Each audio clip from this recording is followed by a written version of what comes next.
Assalamualaikum warahmatullahi wabarakatuh. Perkenalkan, nama saya M. Subhan, calon guru penggerak angkatan 9 dari SD 2 Sajang. Kali ini saya akan memberi kesimpulan dan refleksi terhadap modul 1.1. Pertanyaan pemantik dalam membuat kesimpulan dan refleksi terhadap pemikiran Ki Hajar Dewantara pada modul 1.1 ini adalah yang pertama, apakah yang Anda percaya tentang murid dan pembelajaran sebelum Anda mempelajari modul 1.1? Yang kedua, apa yang berubah dari pemikiran dan perilaku Anda setelah mempelajari modul 1 ini? Yang ketiga, apa yang dapat segera Anda terapkan lebih baik agar kelas Anda mencerminkan pemikiran Ki Hajar Dewantara? Yang pertama, yang saya percaya tentang murid sebelum mempelajari modul 1.1. Saya menganggap siswa adalah kertas kosong yang bisa saya tulis sesuai keinginan yang saya inginkan sebagai guru. Yang kedua, melupakan kodrat mereka bahwa setiap individu anak berbeda-beda sehingga menuntut mereka untuk menjadi pribadi yang sama. Yang ketiga, dalam kegiatan pembelajaran, anak sering sekali saya jadikan objek ceramah tanpa mempertimbangkan model belajar yang mereka inginkan. Berubah dari pemikiran dan perilaku saya setelah mempelajari modul ini. Sebelum mengenal KHD pada proses KBM, kegiatan masih guru sentris. Terus yang kedua, siswa pasif. Yang ketiga, selalu menggunakan metode ceramah. Sumber belajar hanya dari buku paket. Penilaian bersifat klasikal. Siswa dituntut memahami materi pembelajaran sesuai dengan siswa lain.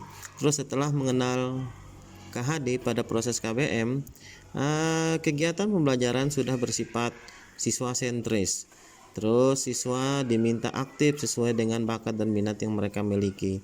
Sumber belajar bisa dari benda sekitar, pengalaman siswa, atau dari sumber yang relevan, tidak terpaku dengan buku paket. Terus jenis penilaian beragam seperti observasi, penilaian kerja, proyek, tes tulis, penugasan, dan portofolio.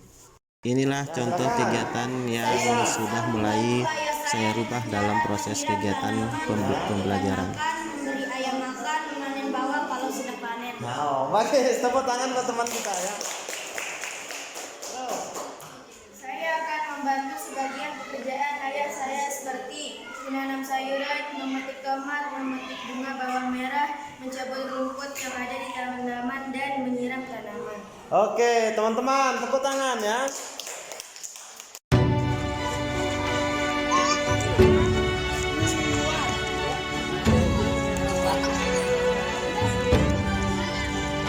Apa yang dapat segera Anda terapkan lebih baik agar kelas Anda mencerminkan pemikiran KHD?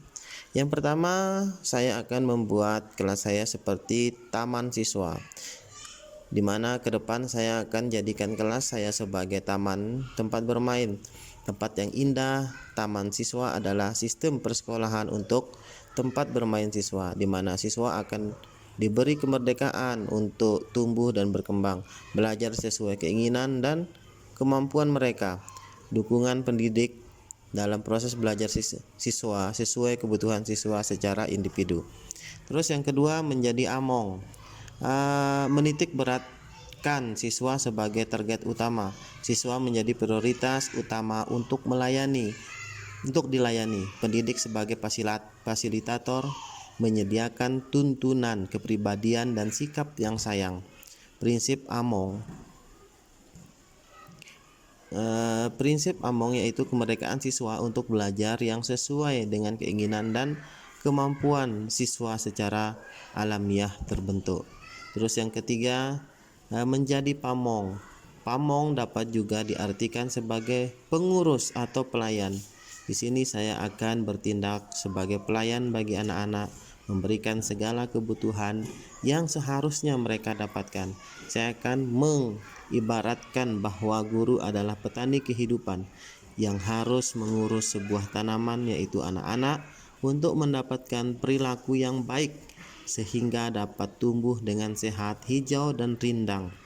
Seorang petani pantang mengeluh dengan bibit yang kurang baik karena tugasnya adalah memastikan tumbuhan yang ditanam harus dapat berguna dan bermanfaat bagi orang lain dan sekitarnya.